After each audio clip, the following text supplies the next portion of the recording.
Assalamualaikum warahmatullahi wabarakatuh. Innal hamdalillah nahmaduhu wa nasta'inuhu wa nastaghfiruh wa na'udzu billahi ta'ala min shururi anfusina wa min sayyiati a'malina. Man yahdihillahu fala mudilla lahu wa man yudlil fala hadiya lahu. Wa ashhadu an la ilaha illallah wahdahu la syarika lahu wa ashhadu anna Muhammadan abduhu wa rasuluh. Ya ayyuhalladzina amanu taqullaha haqqa tuqatih wa la tamutunna illa wa antum muslimun. Ya ayyuhan nasu taqu rabbakumul ladzi khalaqakum min nafsin wahidah wa khalaqa minha zawjaha wa batha minhuma rijalan katsiran wa nisaa'a wattaqullaha alladzi tasaaluna bihi wal arham innallaha kana 'alaikum raqiba. Ya ayyuhalladzina amanu taqullaha wa qulu qawlan sadida yuslih lakum a'malakum wa yaghfir lakum dhunubakum wa may yuti'illaha wa rasulahu faqad faza fawzan 'azima. Amma ba'd. Fa inna asdaqal hadithi kitabullah wa khairal hadi hadi Muhammadin sallallahu alaihi wasallam wa syarral umuri muhdatsatuha wa kullu muhdatsatin bid'ah wa kullu bid'atin dhalalah wa kullu dhalalatin finnar. Ikhwani fillah rahimani wa rahimakumullah. Al-yawma altaqikum fi syarhin muyassar lil kitab Al-Ajwibatil Mufidah an As'ilatil Manahij Al-Jadidah lil Allamah Shalih bin Fauzan hafizahullahu ta'ala. Al-an wasalna as-su'al al-thamin wal-thalathin. Sahih? Qala as-sa'il Syekh Shalih bin Fauzan hafizahullah ditanya, ma ra'yu fadilatikum, wahai Syekh, bagaimana pendapat Anda fi ba'di syabab, tentang sebagian para pemuda alladzina yatakallamuna fi majalisihim an wulatil umur, di mana sebagian para pemuda ini mereka suka membicarakan, suka ngobrolin tentang para penguasa fi hadhil bilad, di negeri kita ini. Maksudnya negeri Saudi. Cuman pertanyaan ini juga sangat relate dengan negeri kita, di mana kita dapati banyak di antara para mahasiswa ya, yang notabene mereka pemuda-pemuda, mereka sering berbicara tentang perkara-perkara politik yang ujung-ujungnya mencela, mengkritik, mencaci maki penguasa di majelis-majelis mereka. Sampai nanti akhirnya terjadi gerakan-gerakan demonstrasi mahasiswa mengkritik kebijakan pemimpin. Itu awalnya dari tongkrongan-tongkrongan antar mahasiswa itu. Ya, dari cangkruan-cangkruannya antar mahasiswa itu isinya menghibah, membicarakan tentang penguasa. Ya, ternyata nggak cuma di Saudi, di negeri kita juga, justru di negeri kita yang lebih parah. Bisabbi wa ta'ni fihim, di mana mereka mencela, mencaci para penguasa tersebut. Bagaimana pendapat Anda? Taib, al-jawab. Kata Syekh, hadza kalamun ma'ruf annahu batil.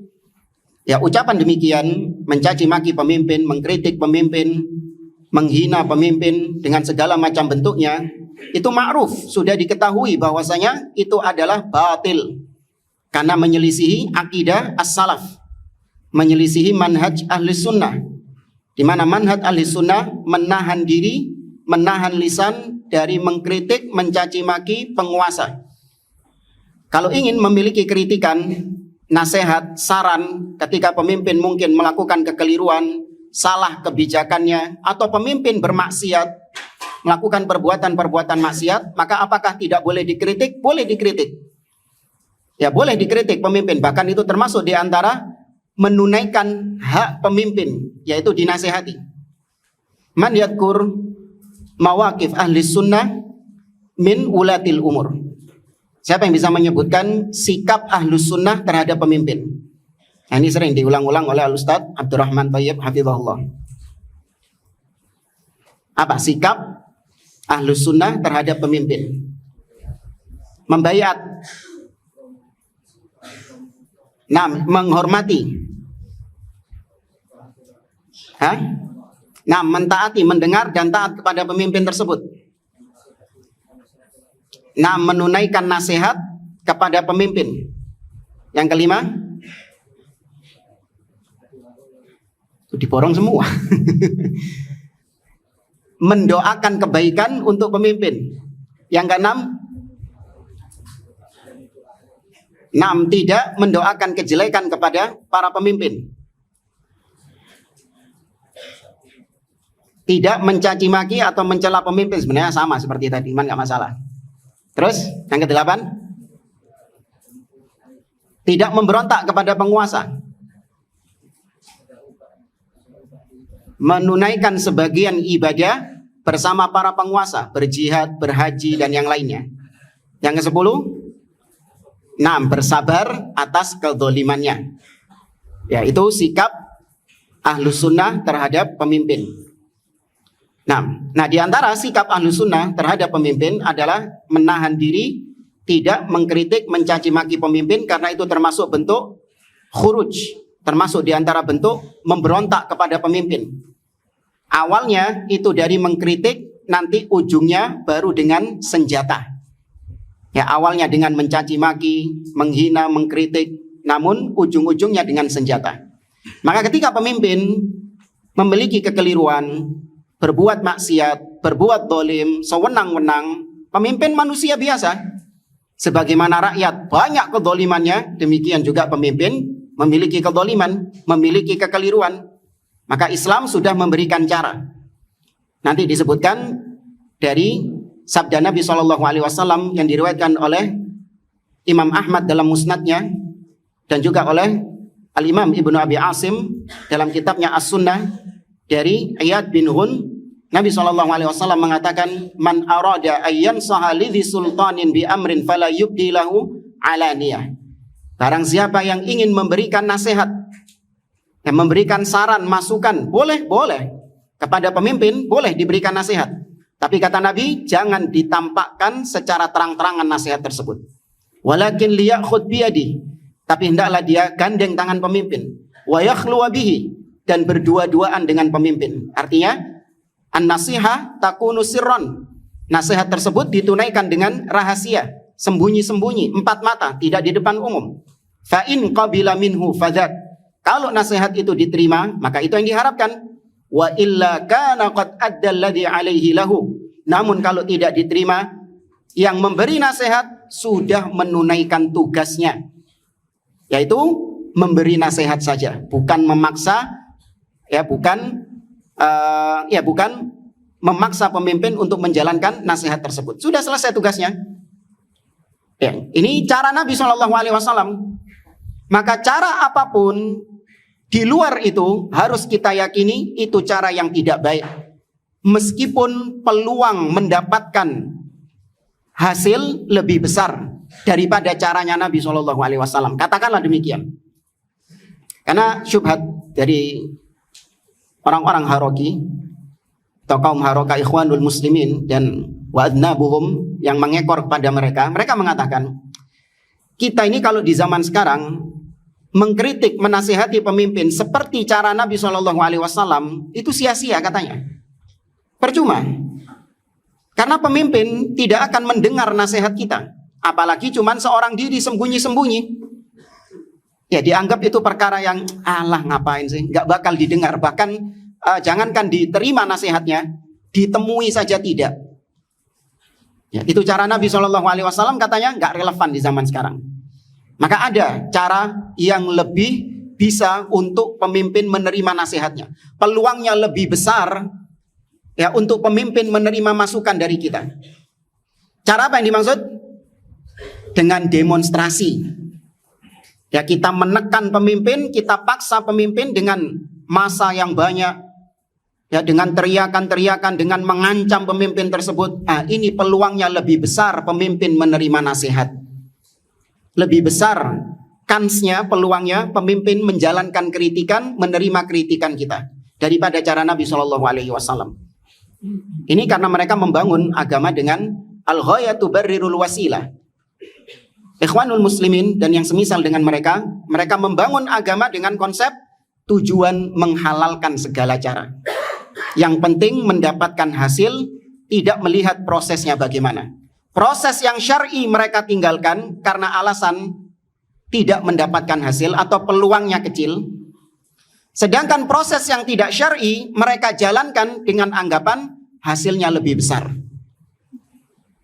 Maka taruhlah seperti yang kalian katakan, demonstrasi lebih besar peluangnya untuk nasihatnya diterima sama pemimpin daripada cara Nabi SAW. Tetap ahlus sunnah yang ditempuh caranya siapa? Caranya Rasul SAW. Karena kita hanya melakukan proses, ya tidak mencari sebab. Sebab itu Allah Subhanahu wa taala yang menentukannya. Ini konsepnya ahlus sunnah. Nah, maka mencaci pemimpin itu termasuk di antara perkara-perkara yang bukan dari manhaj salaf. Sebagaimana nanti disebutkan oleh Syekh Abdul Aziz bin Baz, laisa min manhajis salaf at-tashhir bi'uyubil wulad. Bukan termasuk manhaj salaf memviralkan aib-aib pemimpin, yakni menjadikan aib-aib pemimpin sebagai bahan cacian, bahan celaan, bahan ghibah. Laisa min manhajis salaf, bukan termasuk manhaj salaf. Maka itu kalam yang batil. Wa haula imma annahum yaqsiduna syarr. Bisa jadi mereka ini para syabab memang tujuan mereka adalah keburukan. Yang mencaci pemimpin memang untuk membuat keonaran, membuat gaduh, supaya negeri ini hilang keamanannya. Ya memang dia sengaja untuk membuat keonaran, membuat keburukan. Atau bisa jadi wa imma annahum ta'atharu bi ghairihim min ashabid da'awatil mudallilah. Atau bisa jadi para pemuda-pemuda ini niatnya baik, ingin untuk memperbaiki negeri, tapi terpengaruh sama dai-dai fitnah, terpengaruh sama dai-dai yang sering menyesatkan para syabab. Dibungkuslah mencaci pemimpin, mengkritik pemimpin depan umum, dibungkus dengan istilah apa? Al-amru bil ma'ruf wan nahyu 'anil munkar. Oh enggak, ini bukan mengkritik pemimpin, ini bukan hal yang menyelisihi manhaj salaf. Ini termasuk amar ma'ruf nahi mungkar. Ini termasuk jihad. Nabi bersabda, afdolul jihad kalimatu haqqin 'inda sultanin jair. Karena sebaik-baik jihad kata Nabi adalah ucapan yang hak di hadapan penguasa yang zalim. Itu dari situ saja sudah tahu kekeliruannya. Nabi mengatakan inda sultanin jair, di sisi penguasa yang zalim. Berarti nasihatnya disampaikan bagaimana? Sir empat mata. Bukan di depan istana, bukan di jalan raya, bukan di medsos. Yaitu iblis, syaitan membelokkan istilah-istilah yang atau perbuatan-perbuatan yang jelek dibelokkan dengan istilah-istilah yang seakan-akan bagus, seakan-akan baik. Dan itu sudah yang juga dilakukan oleh Abdullah bin Sabah ketika memprovokasi kaum muslimin untuk membenci Utsman bin Affan. Dia mengatakan ibda'u bitta'ni fi wulatikum. Mulailah kalian dengan mencela, mencaci maki pemimpin. Tastamilu quluban nas wa adhiru lahum al-amra bil ma'ruf wan nahyi 'anil munkar. Tampakkan kepada mereka bahwa celaan kalian kepada pemimpin sebagai amar ma'ruf nahi mungkar. Maka tastamil quluban nas, kau akan mendapatkan hati manusia di situ. Dan di negeri kita juga gitu. Yang mendapatkan tempat di hati kaum muslimin adalah mereka yang lantang mencaci maki pemimpin. Betul gak? Mendapatkan hati di tengah kaum muslimin, mendapatkan simpati, dianggap sebagai sosok yang pemberani. Bahkan sebagian naudzubillah dijuluki sebagai Umar bin Khattabnya umat ini, karena berani mengkritik, berani mencaci maki pemimpin. Umar bin Khattab dari mana? Naudzubillah. Mendapatkan hati di tengah kaum muslimin. Alladzina yuriduna salba hadhihi ni'mah allati na'ishuha. Di mana dai-dai fitnah itu menginginkan hilangnya nikmat aman yang kita hidup di dalamnya. Ya, dai-dai fitnah itu enggak suka kalau negeri ini aman, ya negeri ini tidak ada gejolak, nggak suka. Mereka nggak dapat cuan di situ. Nah, ketika negeri itu berkobar fitnah, negeri itu kacau balau, carut marut, nah mereka di situ dapat keuntungan yang besar. Ini dai-dai fitnah. Baik, istamir. Nahnu walillahil hamd ala thiqatin mulati amrina wa ala thiqatin manhajil ladzi nasiru alaihi wa laysa ma'na hadza annana qad kamulna wa anna laysa 'indana naqsun wa la taqsirun bal 'indana naqs walakin nahnu fi sabili islahihi wa ilajihi insyaallah bituruq syar'iyyah. Baik, kata Syekh, kita walillahil hamd, alhamdulillah, ala segala puji bagi Allah Subhanahu wa taala, ala thiqatin min wulati amrina. Kita ini di atas kepercayaan penuh kepada para penguasa kami. Ya, maksudnya kepada Raja Saudi dan menteri-menterinya. Kalau kita di Indonesia, kita memberikan kepercayaan penuh kepada penguasa. Ya, kepada Presiden Jokowi hafizahullah taala. Kita berikan kepercayaan penuh kepada beliau. Wa ala thiqatin minal manhaj, dan kita juga di atas kepercayaan yang penuh terhadap manhaj ini, metode salaf alladzi nasiru alaihi, yang kita sekarang berjalan di atasnya. Nah, kita percaya bahwa ini manhaj salaf, inilah sikap di dalam manhaj salaf. Kita mentaati pemimpin, menghormati pemimpin, tidak mencela pemimpin, itu mauqif aqdi, bukan mauqif siasi. Paham jamaah? Kita mentaati pemimpin, mendengar kepada pemimpin, menghormati mereka, mendoakan kebaikan untuk mereka, menahan lisan. Tadi yang disebutkan dari mawaqif ahli sunnah, sikap ahli sunnah terhadap pemimpin, itu semua adalah sikap akidah, bukan sikap politis. Karena ahli sunnah tidak berpolitik. Ahli sunnah tidak berpolitik. Jangan kemudian dikatakan, oh iya karena pemimpinnya ini dari golongan kalian, makanya kalian mendengar dan taat. Oh, itu ikhwanul muslimin kayak gitu itu. Kalau pemimpin dari golongan mereka, mereka mendengar dan taat. Tapi kalau pemimpin selain dari mereka, meskipun muslim, mereka caci maki, mereka rendahkan, bahkan mereka ingin untuk memberontak kepadanya. Seperti yang terjadi di Mesir dan negeri-negeri Islam lainnya. Ahlus sunnah tidak. Ya, siapapun, sepanjang dia muslim, kita memberikan baiat kepada pemimpin tersebut. Karena itu adalah sikap akidah, bukan sikap politis. Kita berlepas diri dari politik-politik yang ada. Kata beliau, kita percaya dengan manhaj ini. Karena manhaj mentaati pemimpin, dalilnya seabrek, dan sikap para salafus soleh juga seabrek. Makanya kita sangat yakin di atas akidah ini. Walaysa ma'na hadza annana qad kamulna. Cuman bukan berarti ketika kita percaya dengan penguasa, ketika kita percaya dengan manhaj ini, berarti kita yang berjalan di atasnya sudah pasti sempurna. Makanya sering kita sampaikan, bedakan antara manhaj as-salaf dengan seorang salafi. Manhaj salaf adalah metode beragama yang diyakini oleh Nabi dan para sahabat-sahabatnya, oleh para salaf. Ini harus diyakini tidak ada cacat di dalamnya, sempurna. Tidak ada kesalahan, tidak ada kekeliruan. Ya, tidak ada kebatilan. Metode beragama, akidah yang dijalankan Nabi dan para sahabat, yang diyakini Nabi dan para salaf 100% hak, tidak ada kekeliruan, tidak ada cacat di dalamnya. Namun kita yang berada di atas manhaj ini pasti benar? Belum tentu. Ya. Kalau salafi itu bisa tergelincir, bisa salah, tidak sempurna, bisa oleng ke kanan, bisa oleng ke kiri, bisa kepleset, kan gitu. Tapi kalau jalannya itu pasti benar, mengantarkan seseorang kepada kebenaran, mengantarkan seseorang kepada surga. Nah, kalau diibaratkan manhaj salaf, jalan yang Nabi dan para sahabat pernah lewat jalan situ. Nah, ujungnya jalan ini kemana? Surga. Nah, kita yang mencoba untuk ngikut jalan ini, ngikut Nabi dan para sahabat di atas jalan ini, karena memang jalan yang gak mulus ya mak. Berjalan di atas manhaj ini, manhaj salaf ini, mulus atau enggak jalannya? Enggak mulus. Bergelombang, banyak onak dan duri. Apalagi kanan kiri, banyak syaitan yang mengajak kita untuk belok ke kanan dan belok ke kiri.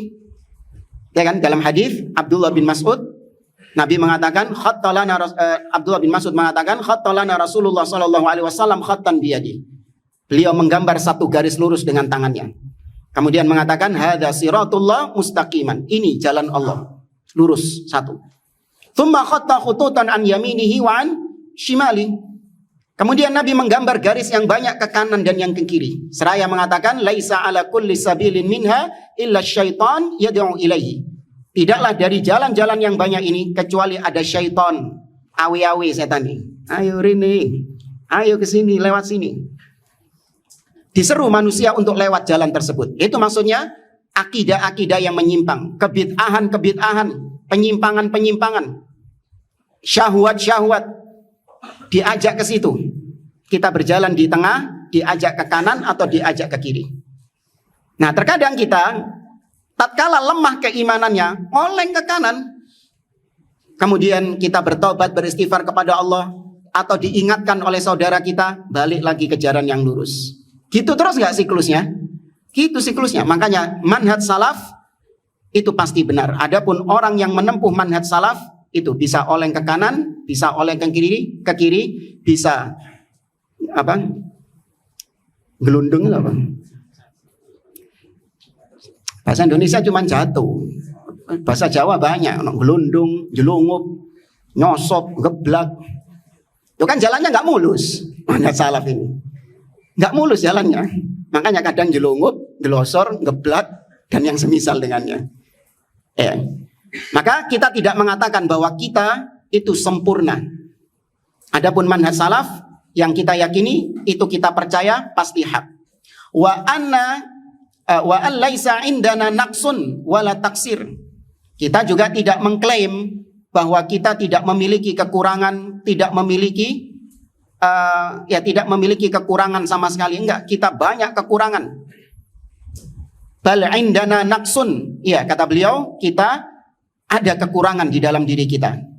Walakin nahnu fi sabili islahihi wa ilajihi. Apalagi dalam skop negara, maksudnya beliau Saudi, negara Saudi, kita percaya dengan penguasanya.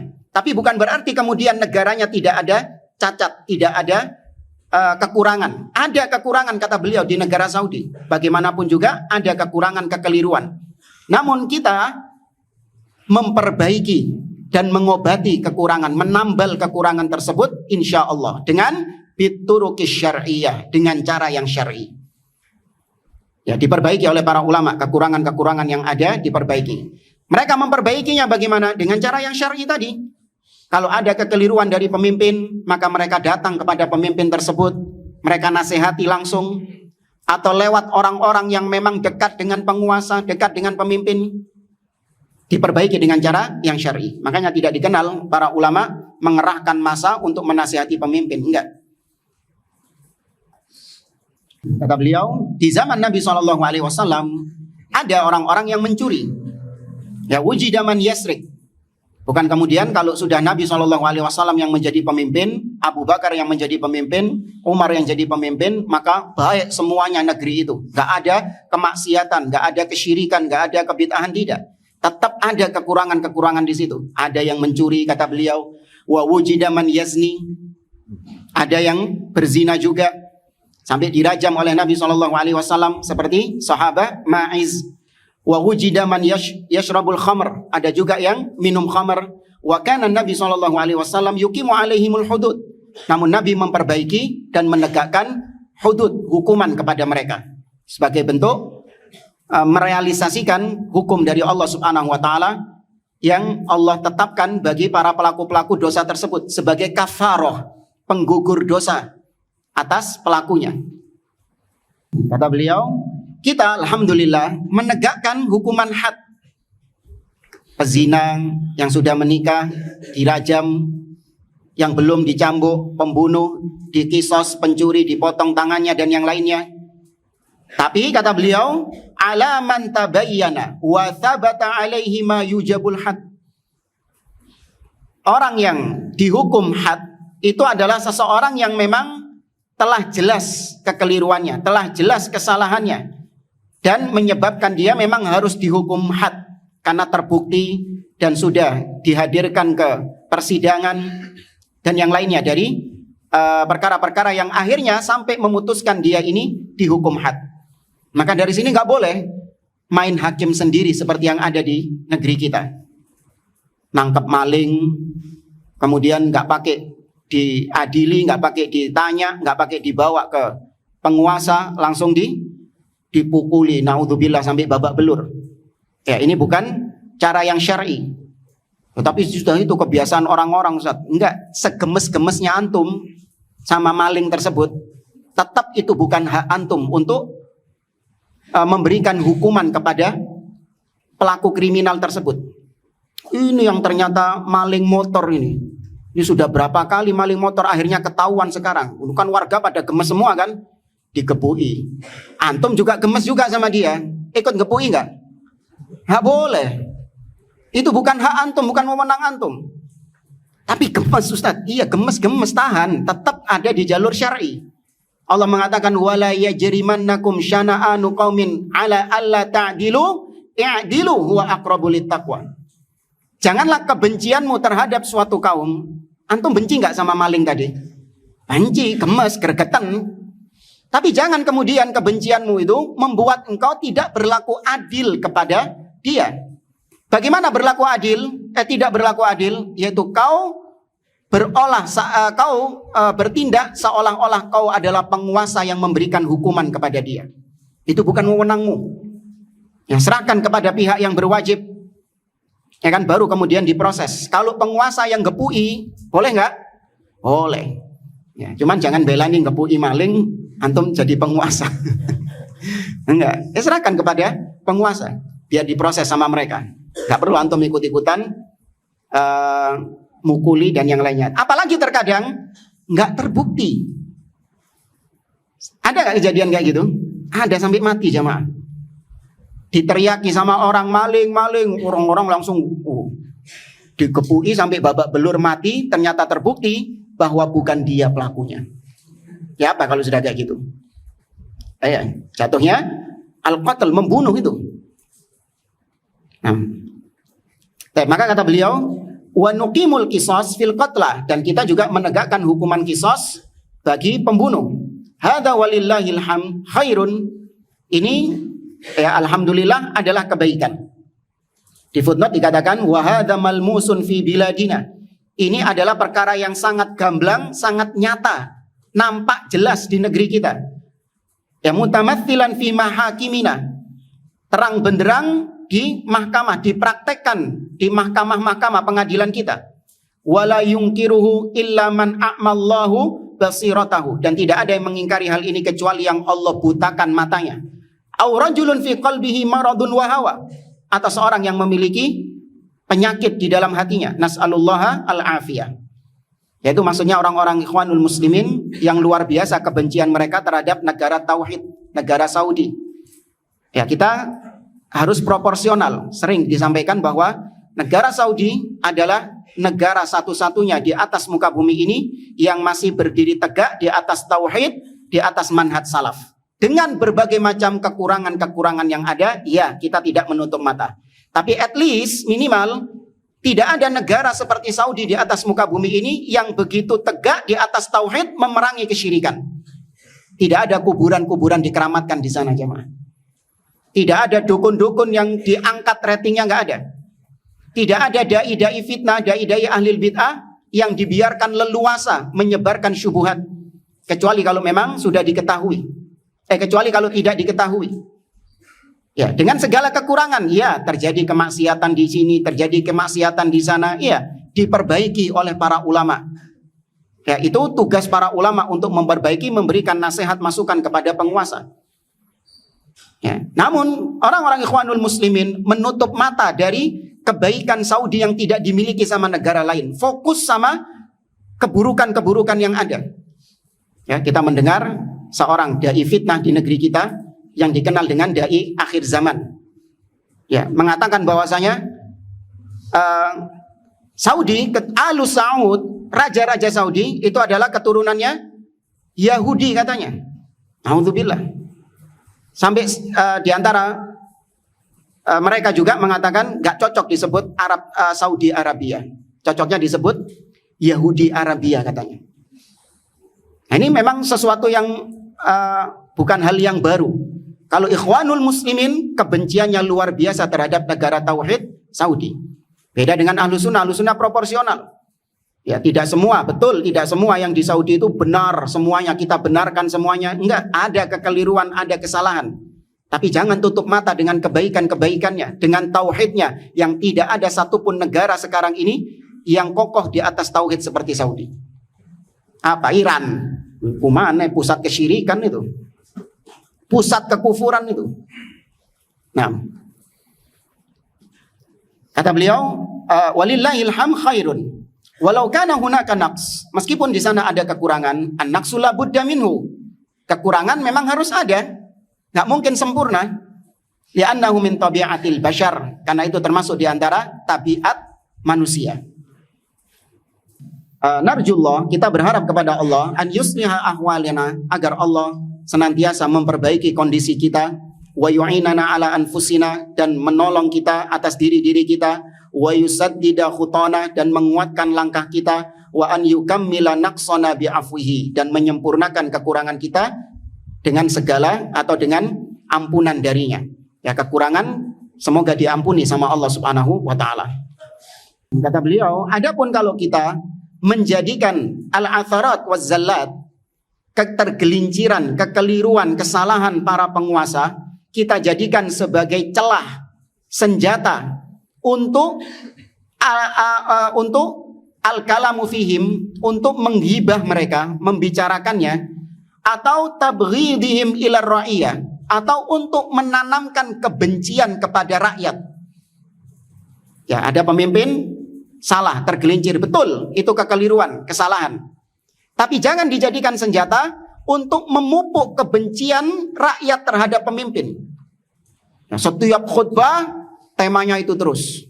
Ya, ada kita dapati seorang khotib dulu waktu kita ya masih muda ya, masih SMA. Anak tahu bahwasanya dia ini kalau sudah ceramah, kalau sudah khutbah Jumat, pasti yang dibawakan sama dia adalah hot news atau masalah-masalah yang sedang berkembang yang berkaitan dengan penguasa.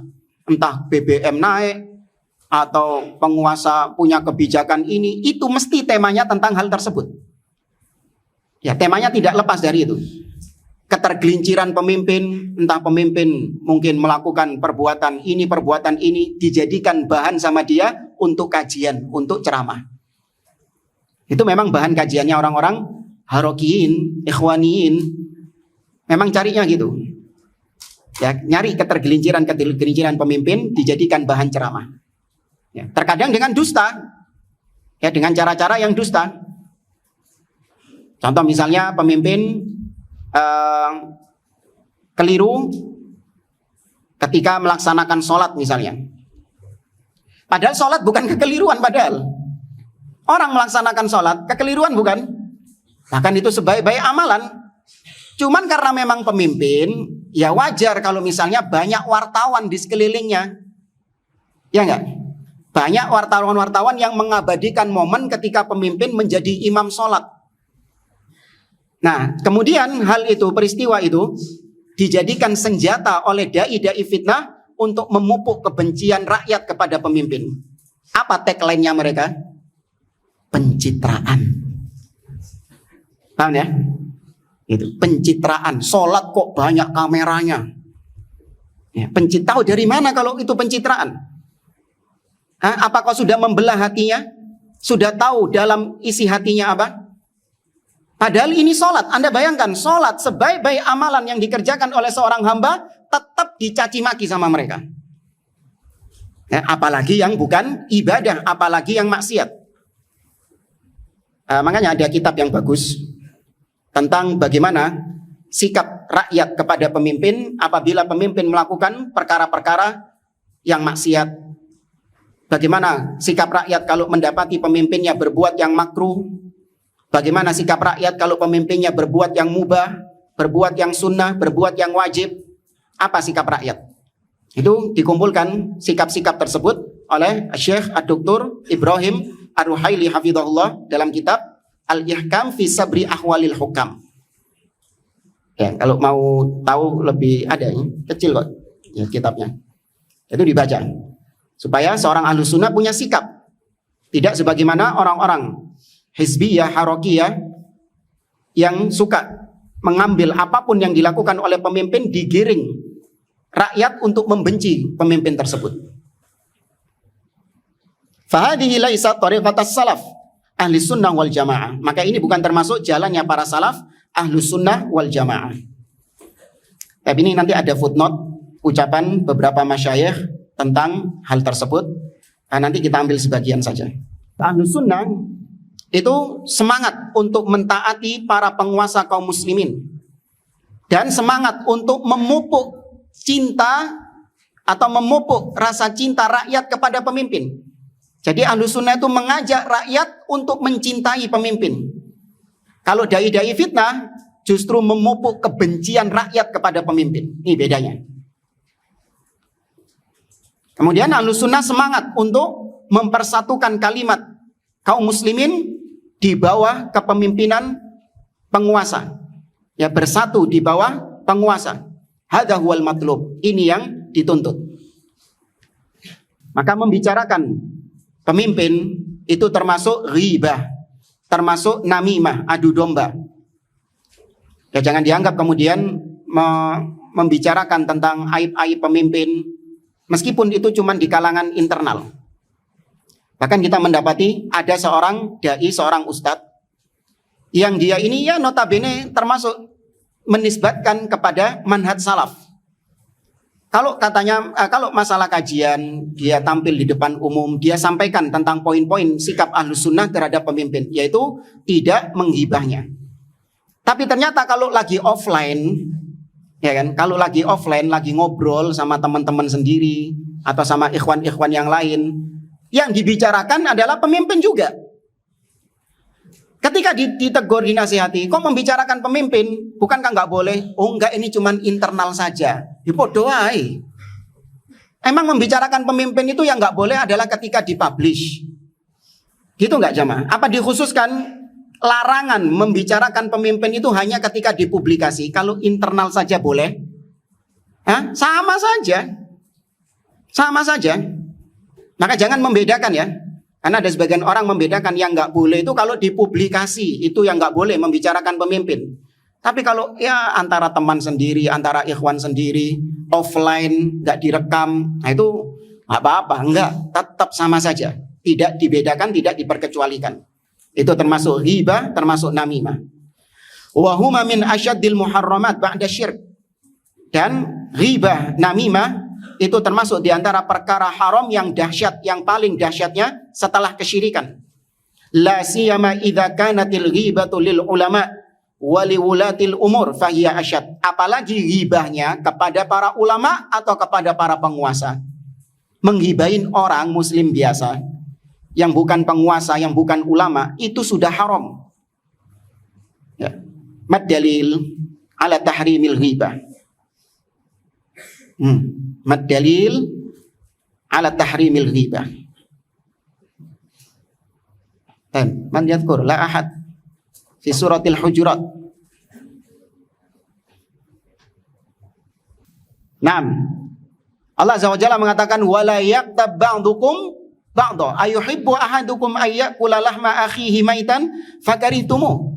Maka janganlah sebagian kalian menghibah sebagian yang lain. Apa artinya ghibah? Menyebutkan aib saudaranya yang dia nggak suka aib itu disebarkan. Ya, kau sebutkan, kau bicarakan, maka jatuhnya ghibah. Maka kata Allah, wala yaqtab, jangan kalian menghibah. Apakah kalian ingin memakan bangkai saudara kalian sendiri? Tentu kalian jijik. Apalagi yang dighibah adalah pemimpin yang seharusnya dijaga kehormatannya, dijaga kewibawaannya, malah dighibahi. Maka itu lebih parah. Lima yatarattab alaiha minal mafasid, karena dampak menghibah penguasa ada kerusakan yang timbul di balik itu. Min tafriqil kalimah, yaitu tercerai-berainya persatuan kaum muslimin, wa su'idzon biwulatil umur, bisa menimbulkan su'udzon, ya, dugaan-dugaan yang jelek kepada para pemimpin, wa ba'til ya'si fi nufusin nasi wal qunut, bisa menyebabkan manusia, rakyat tidak lagi percaya kepada pemimpin, ya, berputus asa dari pemimpin yang sudah ada. Alah, percuma pemimpin ini, gak kena diharapno pisan. Gak bisa diharapkan lagi, tidak ada lagi kebaikan pada pemimpin ini. Karena yang didengar setiap hari apa? Cacian, kejelekan-kejelekan pemimpin yang didengar setiap hari. Maka berputus asa. Ya, kalau sudah berputus asa, ini dikhawatirkan lama-kelamaan dia akan melepaskan baiat kepada pemimpin tersebut, tidak lagi menganggap pemimpin yang ada sebagai sebagai pemimpin. Nah, melepaskan baiat ini kalau mati di atasnya, mati apa kata Nabi? Jahiliyah, bukan mati kafir, bukan. Ya, man mata wa laisa fi unuqihi bai'ah mata mitatan jahiliyah. Barang siapa yang mati tidak ada baiat di pundaknya, maka dia mati dalam kondisi yang mirip seperti kondisinya orang-orang jahiliyah. Di mana orang-orang jahiliyah nggak mau ada pemimpin, nggak mau memiliki pemimpin, nggak mau taat sama pemimpin. Nah, itu kondisinya sama seperti itu. Naudzubillah. Kita baca di sini footnote nomor 117.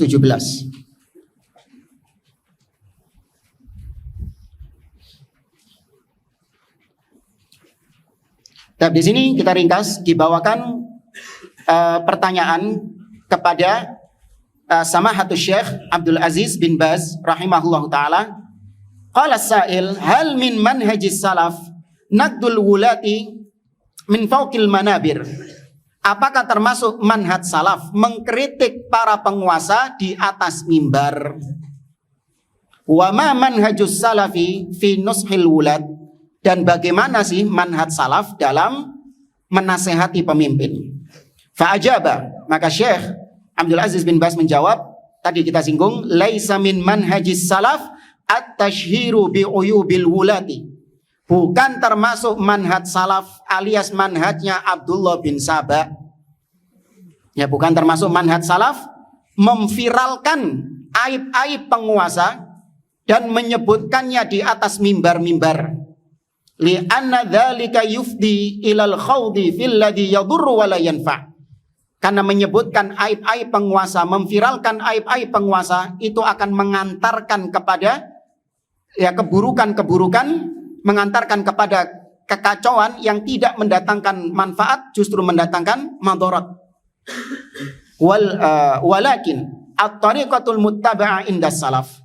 Namun cara yang diikuti di atas manhaj salaf dalam menasihati pemimpin, an-nasiha fima bainahum wa bainas sultan, yaitu menasihati pemimpin empat mata antara dia dengan pemimpin, wal kitabah ilaihi, atau menulis surat kepada pemimpin tersebut berisi nasihat, wal ittisal bil ulama alladzina yattasiluna bihi, atau menghubungi ulama-ulama yang memang punya hubungan dengan pemimpin, kasih masukan-masukan kepada pemimpin lewat mereka, hatta yuwajjah ilal khair, sehingga para pemimpin itu diarahkan kepada kebaikan. Ini kalamnya Syekh Abdul Aziz bin Baz. Kemudian Syekh Muhammad bin Shalih Al-Utsaimin juga mengatakan, wa min huquqir ru'ati ala ra'iyatihim, dan di antara hak pemimpin atas rakyat. Hak pemimpin atas rakyat, berarti kewajiban siapa ini? Kalau dikatakan hak pemimpin, berarti kewajiban rakyat yang wajib ditunaikan kepada pemimpin. Apa hak pemimpin? An yunasihuhum wa yurshiduhum. Pemimpin itu dinasihati dan diarahkan kepada kebaikan. Wa alla yaj'alu min khata'ihim idza akhta'u sullaman lil qadhi fihim. Dan tidak boleh menjadikan kekeliruan mereka, kalaupun memang mereka keliru. Tuh, sampai ditegaskan sama beliau. Kalaupun benar mereka memang keliru, nggak boleh kekeliruan itu dijadikan sebagai bahan, dijadikan sebagai tangga untuk mencaci mereka, mencela mereka. Ya, wa nashri uyubihim bainan nas, untuk kemudian disebarkan aibnya di tengah manusia. Fa inna dzalika yujibut tanfira anhum, Karena itu bisa menyebabkan manusia akan lari dari pemimpinnya. Tidak lagi mencintai pemimpinnya. Wa karahatahum, dan membenci pemimpin. Wa karaha ma yaqumuna bihi min a'mal wa in kanat haqqan, dan menyebabkan rakyat tidak mau lagi menunaikan kewajiban-kewajibannya kepada pemimpin tersebut. Dan rakyat memandang kebaikan apapun yang datang dari pemimpin sudah tidak dianggap lagi, karena sudah terlalu kecewa, sudah terlalu sakit hati dengan pemimpin ini. Maka meskipun pemimpin melakukan hal-hal yang baik, tetap mereka akan menganggapnya itu sebagai keburukan. Itu gara-gara dipupuk terus. Dan media-media punya peran besar dalam hal ini.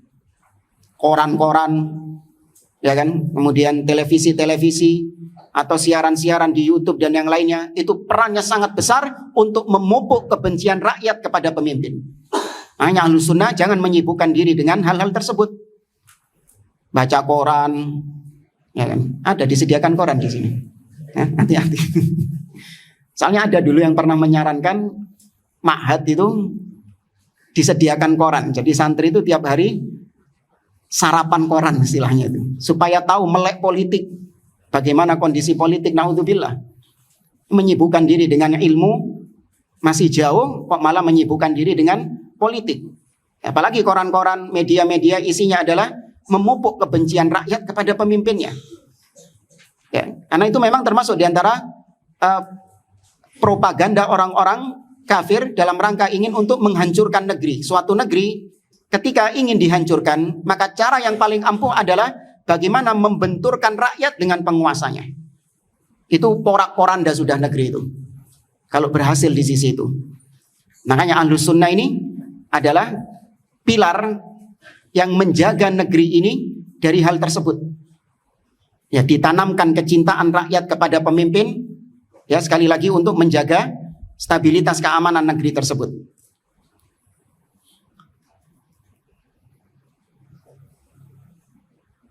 Wa yujib adama sam'i wa ta'ah lahum, dan itu bisa menyebabkan tidak lagi rakyat mendengar dan taat kepada pemimpin. Kemudian kata beliau, wa inna minal wajib ala kulli nasih khususan man yansahu wulatal amr an yasta'milal hikmah fi nasihatihi wa yad'u ila sabili rabbih bil hikmah wal mau'izatil hasanah.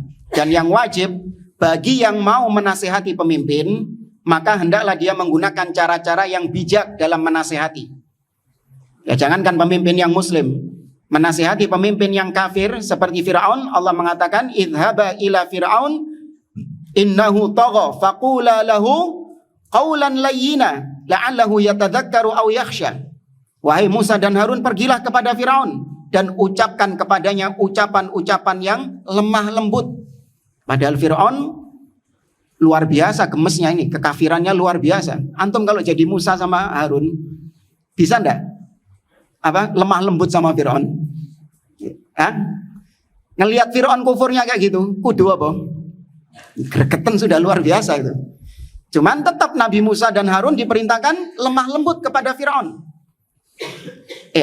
Apalagi yang muslim. Ya, kalau Fir'aun saja disuruh lemah lembut, apalagi yang muslim. Maka penguasa dinasihati dengan cara yang hikmah dan diajak ke jalan Allah dengan penuh hikmah dan pengajaran yang baik.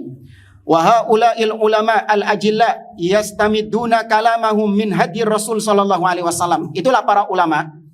Mereka berpendapat seperti itu, menasehati pemimpin dengan lemah lembut, harus empat mata, nggak boleh demonstrasi, nggak boleh menyebarkan aibnya, bla bla bla dan yang lain sebagainya. Mereka ngomong kayak gitu, itu ngambil kesimpulannya dari siapa? Ngarang dewe? Antum nggak nyambung antum. Para ulama punya konsep seperti tadi yang kita jelaskan. Menasehati pemimpin harus empat mata, ya kan? Dengan kalimat-kalimat yang bijak. Tidak boleh menyebarkan aibnya di depan umum. Tidak boleh mengkritiknya di depan umum dan lain sebagainya. Sikap ini disimpulkan oleh para ulama dari mana? Ngarang dewe? Dari petunjuk Nabi SAW. Ya, dari petunjuk Rasul SAW. Wa ala fahmi salafis soleh. Mereka menyimpulkan itu dari pemahaman para salafus soleh. Wa min dzalika ma jaa'a fil ahadits shahihah. Di antaranya apa yang disebutkan dalam hadis yang sahih, yang ini kita singgung tadi, hadis riwayat Imam Ahmad dan juga Ibnu Abi Asim dalam kitabnya As-Sunnah dari Iyad bin Hunmin. Ini kita lewati karena sudah kita baca hadisnya tadi. Kemudian riwayat juga dalam Sahih Al-Bukhari dan Muslim, yaitu tentang kisah Usama bin Zaid. Qila li Usama, dikatakan kepada Usama bin Zaid, lau ataita fulanan, wahai Usama, seandainya kau mendatangi fulan, wa fi riwayatin li Muslim, dalam riwayat Imam Muslim, ala tadkhul ala Utsman fatukallimuhu. Usama, dikatakan kepada Usama, ada orang bilang sama Usama bin Zaid, wahai Usama, kenapa kau enggak menasehati Utsman, berbicara kepada Utsman dan menasehati Utsman? Kata Usama bin Zaid, innakum la tarawna anni la ukallimuhu illa usmi'ukum. Apakah kalian mengira kalau saya sudah menasehati Utsman, terus saya bicarakan itu kepada kalian, saya umumkan itu kepada kalian? Jadi kalau sudah menasehati pemimpin, ya sudah, jangan kemudian nasihatmu itu kau tampakkan di depan umum, sama saja. Dulu ada seorang dai harokah juga sebenarnya. Cuman banyak sebagian orang menganggap dia sebagai salafi. Ya, karena tegas, keras sama Syiah. Padahal kita katakan tidak semua yang keras membantah Syiah, maka dia pasti Ahlus Sunnah, belum tentu. Nah, ini ada seorang dai yang demikian. Dia, Masya Allah, punya akses berjumpa dengan pemimpin, berjumpa dengan presiden. Punya akses ke sana. Berjumpa dengan pemimpin, berjumpa dengan presiden, disambut di istananya. Kemudian dia sampaikan nasihat-nasihat kepada presiden, kepada pemimpin. Betul nggak sudah caranya? Betul. Di-upload di medsosnya. Di-upload di medsosnya dia. Saya sudah bertemu dengan presiden. Saya sampaikan nasihat kepada beliau. 1. Ini. 2. Ini. 3. Ini. Podo. Harusnya sudah, tutup sudah. Ya, makanya Ahlus Sunnah sering ditantang sama mereka. Kalian itu emang pernah menasihati pemimpin? Kan banyak kayak gitu. Kalian nyuruh demo haram, nggak boleh, harus 4 mata. Emang kalian sudah menasihati pemimpin? Sama pertanyaan juga diajukan kepada Usama bin Zaid. Emang kalau kita menasihati pemimpin terus koar-koar kepada kalian? Harus gitu nggak? Enggak, sudah simpan sudah. Kenapa? Karena kalau Anda buka bahwa Anda sudah menasihati pemimpin, justru itu semakin membuat rakyat benci kepada pemimpin. Tuh lihat, memang dasar presiden ini. Sudah dinasehati baik-baik, tetap gak dijalankan nasihat. Memang gigi parah ini sudah. Tuh, justru semakin apa? Semakin membenci penguasa. Ya, sudah, kalau gak dijalankan nasihatmu, kata Nabi, kau sudah cukup menunaikan tugasmu sebagai pemberi nasihat. Dan kau sudah mendapatkan tertulis pahala di situ. Ojo khawatir sudah. Sepanjang caramu sesuai dengan cara Nabi SAW, sudah selesai.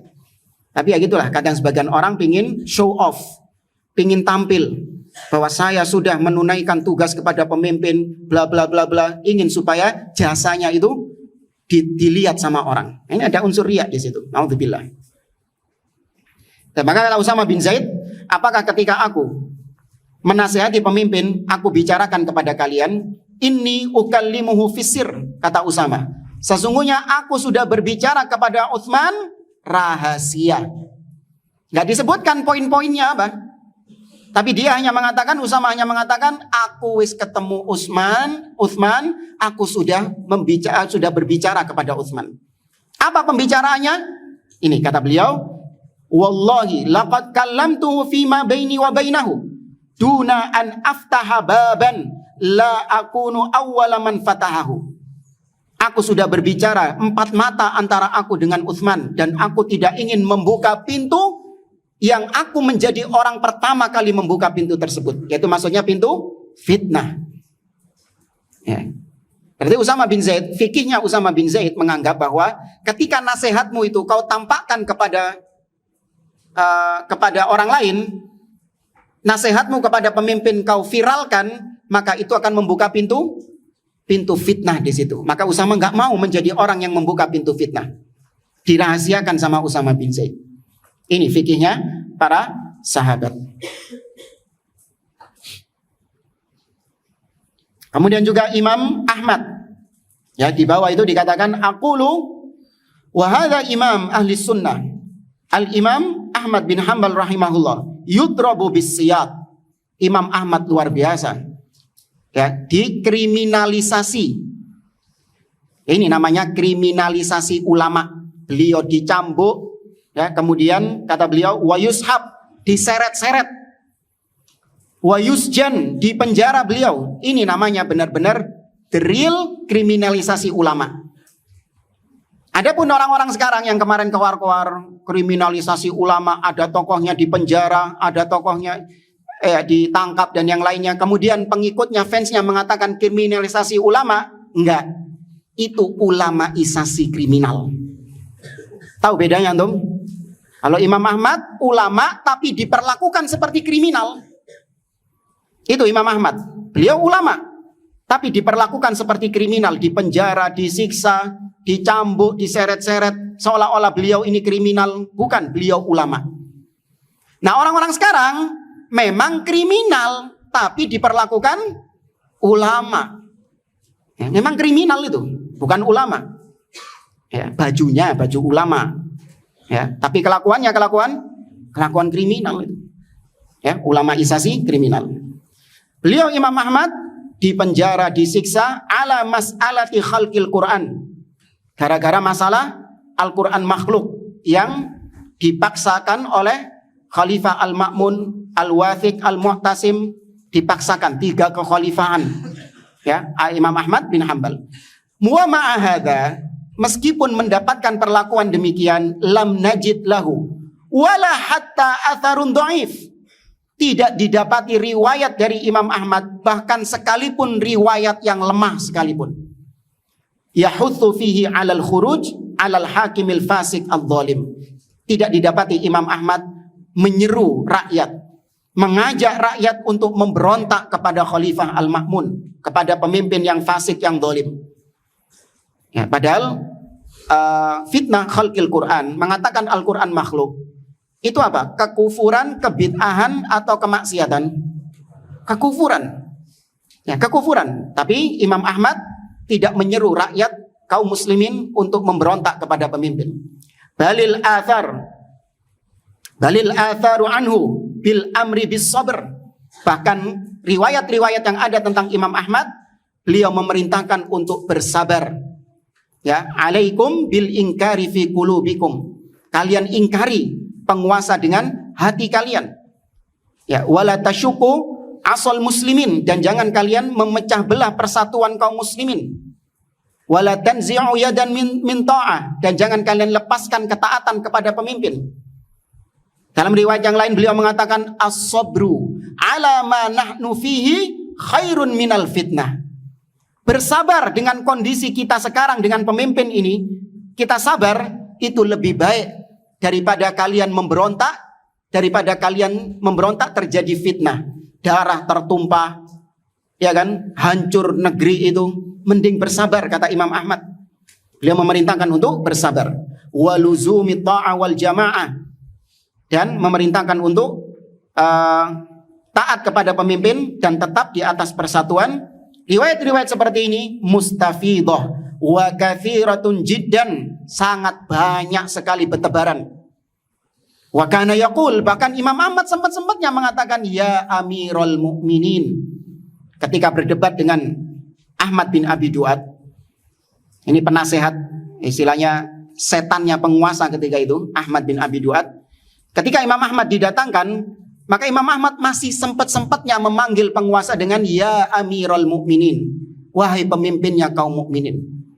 Gak dipelesetkan namanya, ya, gak disebut pelesetan-pelesetan yang banyak disebutkan oleh sebagian orang, tidak. Tetap dengan sebutan yang terhormat, ya Amirul Mukminin. Hal kana yaqulu dzalika tazallufan au jubnan? Apakah Imam Ahmad berbuat kayak gitu dalam rangka untuk menjilat kepada pemimpin, atau karena Imam Ahmad pengecut? Nah ini sikap apa tadi? Imam Ahmad ini menunjukkan sikap akidah, bukan sikap politis. Demikian yang diyakini. Akidah salaf berjalan dari zaman ke zaman memang seperti itu. Kalau ada orang yang katanya ngaji sunnah, ya, yang katanya salafi, baru tahu kalau salaf akidahnya mentaati penguasa. Kok gitu salafi ya? Mentaati pemimpin, nggak boleh mengkritik pemimpin. Kok salafi ngono? Iya, berarti kau masih nggak paham apa itu manhaj salaf. Seandainya kau jujur mempelajari manhaj salaf, akidah, poin-poin akidah kau pelajari satu-satu, kau tidak akan melewatkan pembahasan yang satu ini. Karena pembahasan ini nggak pernah miss dari kitab-kitab para ulama. Sebutkan kitab para ulama salaf dari zaman ke zaman, tidak kosong dari pembahasan ini. Usulus Sunnah Imam Ahmad, Syarhus Sunnah Imam Al-Barbahari, ya, Syarah Usul I'tiqad Ahli Sunnah Al-Lalaka'i, dan yang lainnya dari ulama-ulama. Semua kitab-kitab tersebut tidak kosong dari pembahasan ini. Ya, kalau ada yang mengaku salafi nggak tahu, nggak paham tentang pembahasan ini belajar apa saja dipertanyakan berarti. Ya demikianlah seorang, kebanyakan manusia taunya salafi itu cuman jenggot, ya kan, cingkrang. Kalau kalau sholat softnya rapet, ya kan, urusan-urusan gitu-gitu taunya salafi itu. Apalagi subuh nggak kunut. Nek mari sholat, habis sholat gak gelem dijak salaman. Ya, taunya salafi cuman gitu toh. Kalau maulid gak pernah ikut maulidan. Taunya gitu toh. Tapi akidah, poin-poin akidah ini banyak diantara orang yang menisbatkan diri kepada manhaj salaf ngeblank, gak paham. Hanya paham salafi dari sisi itu saja. Selebihnya kurang lebih insya Allah mewakili apa yang kita sampaikan. Wallahu a'lam bishawab.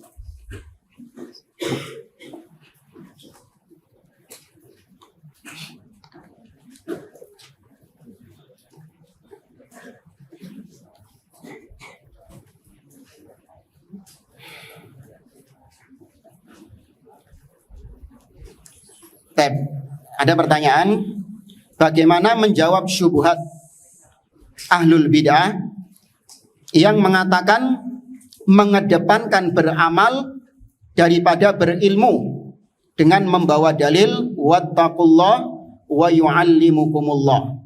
Bertakwalah kepada Allah dan Allah akan mengajarkan kepada kalian. Ya. Nah, ini kita tanya, apakah seorang bisa mengamalkan sesuatu tanpa ilmu? Atau dia sudah bisa mengamalkan sesuatu, apakah seseorang bisa mengamalkan sesuatu tanpa dia berilmu? Apa yang diamalkan terus? Paham enggak jemaah? Apa terus yang diamalkan itu apa? Kalau dia mengamal, katanya beramal dulu sebelum berilmu. Iya, apa terus yang diamalkan? Sholat. Ya wis, kau sholat, mengamalkan sholat. Ketika kau melaksanakan sholat, atas dasar apa? Kalau bukan atas dasar ilmu, ikut-ikutan orang. Apa gitu konsepnya? Rusak agama kalau gitu caranya. Ngelihat orang sholatnya gini ikut. Nanti pindah masjid, orang sholatnya kayak apa lagi, beda lagi, melo. Ini orang nggak punya prinsip. Ibarat kalau jalan di jalan raya, ngelihat orang belok kanan, ikut belok kanan. Ya. Terus ada lagi mobil belok kiri, melok belok kiri pisan gitu. Nggak sampai ke tujuan. Kalau mau jalan, pelajari dulu mapnya. Berilmu dulu, lewat mana. Oh, di sini macet. Oh, di sini ada ditutup jalannya. Oh, di sini ada hajatan. Diilmui dulu, baru jalan. Ya, bukan terus melaku wae pokoknya wis. Nanti mengikut orang-orang. Orang-orang belok kanan, melok kanan. Ya, orang-orang lurus, melok lurus. Nggak ada agama model kayak gini. Ya, berilmu dahulu sebelum berucap. Wallahu a'lam. Ini siapa tanya kayak gini? Apakah Syekh Ibrahim Ar-Ruhaili di atas manhaj Ahlus Sunnah yang kokoh? Nah, ini tanyakan sama Ustaz Abdurrahman Thoyib ini. Semprot antum. Alas. Iya, beliau di atas manhaj Ahli Sunnah. Ya, semoga Allah Azza wa Jalla menjaga beliau dan ulama-ulama yang lain untuk tetap tegar di atas manhaj Ahli Sunnah. Dan saya cukupkan sampai di sini, kurang lebihnya mohon maaf. Aku lupa lihada, subhanakallahumma wa bihamdik, asyhadu an la ilaha illa anta astaghfiruka wa atubu ilaik. Assalamualaikum warahmatullahi wabarakatuh.